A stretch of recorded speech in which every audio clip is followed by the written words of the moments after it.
آمدید دوستو، آج کی ہماری یہ ویڈیو بالخصوص ان بہن بیٹیوں کے لیے ہے جن کی اکثر یہ شکایت ہوتی ہے کہ جی ہماری گھر والے سے نہیں بنتی، کہ جی وہ ہر وقت غصے میں رہتے ہیں، کہ جی وہ ہر وقت لڑتے جھگڑتے رہتے ہیں۔ تو ہماری یہ ویڈیو آپ غور سے، دھیان سے، توجہ کے ساتھ دیکھیں اور اس میں جو چیزیں آپ کو بتائی جائیں وہ آپ نوٹ کر لیں۔ وہ 4 چیزیں ہیں، ان 4 چیزوں کا آپ دھیان رکھیں۔ انشاءاللہ زندگی بھر شوہر آپ کے ساتھ حسن و سلوک اور محبت کے ساتھ رہے گا۔ تو ناظرین، میاں بیوی کا رشتہ ایک ایسا رشتہ ہے جو 2 انسانوں کے درمیان قائم ہوتا ہے اور مرتے دم تک ایک دوسرے کے ساتھ رہنے اور ساتھ دینے کا وعدہ کیا جاتا ہے۔ بعض لوگ اس کو نبھا نہیں پاتے اور طلاق کی صورت میں علیحدگی اختیار کر لیتے ہیں، اور بعض جوڑے علیحدگی تو اختیار نہیں کرتے لیکن ایک دوسرے کو خوش نہیں کر پاتے۔ آج ہم آپ کو وہ معلومات دیں گے کہ مرد یعنی شوہر کو کیسے خوش رکھا جائے، چاہے وہ جنسی طور پر ہو یا ذہنی طور پر۔ دوستو، ہر انسان سکون چاہتا ہے، کیونکہ جب زندگی میں سکون نہ ہو تو رشتے کمزور ہو جاتے ہیں اور بات خرابی اور قطع تعلق کی طرف چلی جاتی ہے۔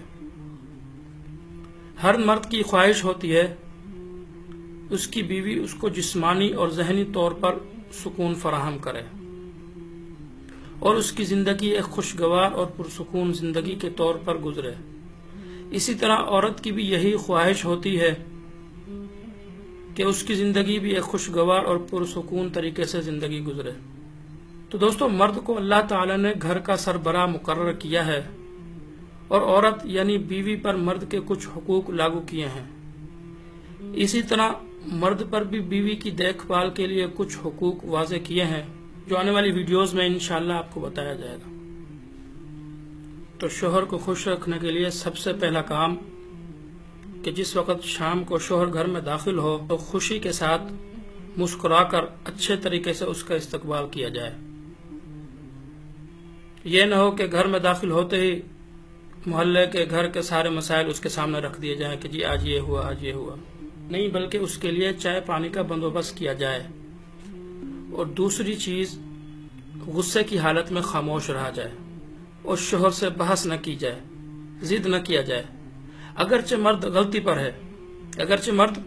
پر ہے، یہ نہیں کہ سارا قصور عورتوں کا ہوتا نہیں، بلکہ مرد بھی بہت زیادہ غلطیاں کرتے ہیں اور وہ غصے میں پتہ نہیں کیا سے کیا کچھ کہہ جاتے ہیں۔ تو عورت کو چاہیے کہ وہ غصے کی حالت میں مرد کے سامنے بولنے سے پرہیز کرے، کیونکہ بعض مرد غصے کی حالت میں تو بہت کچھ کہہ جاتے ہیں لیکن بعد میں اس کی تلافی اور معافی بھی مانگ لیتے ہیں۔ تو بہتر یہی ہے کہ غصے کی حالت میں آپ خاموش رہیں اور جب غصہ ٹھنڈا ہو جائیں اس کے بعد جو ہے نا آپ شوہر کو یہ بات سمجھا سکتی ہیں کہ جی آپ نے یہ کام آج غلط کیا تھا۔ اس وقت آپ کی بات سنی جائے گی۔ اور جیسا کہ میں نے پہلے بتایا کہ بعض مرد حضرات غصے کی حالت میں بہت کچھ کہہ جاتے ہیں لیکن بعد میں معافی مانگ لیتے ہیں۔ لیکن اگر آپ اس طرح نہیں کریں گی، آگے بحث کریں گی، آگے سے ہر بات کا جواب دیں گی، تو یہ چیز مرد کو ناگوار گزرتی ہے، اس سے دوریاں بڑھ جاتی ہیں۔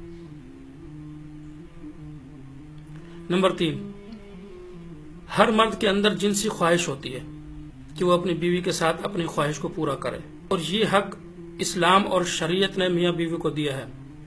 تو اگر مرد اس کام کے لیے راضی ہو تو اس صورت میں بیوی مرد کا ساتھ دینے سے انکار کر دے تو یہ چیز شوہر کو بہت زیادہ ناگوار گزرتی ہے۔ اور دوسری بات، نبی علیہ الصلوۃ والسلام کی ایک حدیث کا مفہوم ہے کہ اگر شوہر ہم بستری کے لیے عورت کو بلائے اور وہ بغیر کسی عذر کے انکار کر دے اور اسی طرح شوہر سو گیا تو ساری رات اس عورت پر خدا کی لعنت برستی ہے۔ استغفر اللہ، کتنا بڑا گناہ ہے۔ تو آپ سے یہی گزارش ہے کہ خدا کی لعنت سے بچیے۔ یہ اس وقت ہے جب کوئی عذر نہ ہو، جیسا کہ میں نے آپ کو پہلے بھی بتایا کہ کسی عذر کی وجہ سے آپ انکار کر سکتی ہیں۔ اور نمبر 4، گھریلو معاملات میں بھی زیادہ دخل اندازی نہ دے۔ کیا مطلب یہ ہے کہ اگر آپ کی گھریلو ضروریات شوہر پوری کر رہا ہے تو آپ بلا وجہ گھر والوں کے معاملات میں دخل اندازی نہ کریں۔ مطلب شوہر کے والدین، شوہر کے بہن بھائی ان کے بارے میں شوہر کے سامنے برائی نہ کریں بلکہ تعریف کریں، اس سے شوہر کو دلی خوشی محسوس ہوتی ہے۔ اسی طرح شوہر کے والدین اور بہن بھائیوں کے معاملات میں دخل اندازی بھی نہ کرے۔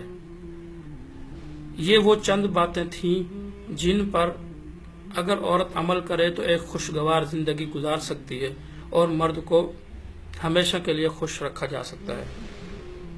تو اگر میری ویڈیو آپ کو پسند آئی تو آگے ضرور شیئر کیجیے، اور اگر آپ نے ابھی تک ہمارا چینل سبسکرائب نہیں کیا تو چینل کو سبسکرائب کر لیجیے تاکہ آنے والے وقت کی تمام تر ویڈیوز آپ تک پہنچ سکیں۔ ویڈیو دیکھنے کا شکریہ۔ اللہ حافظ۔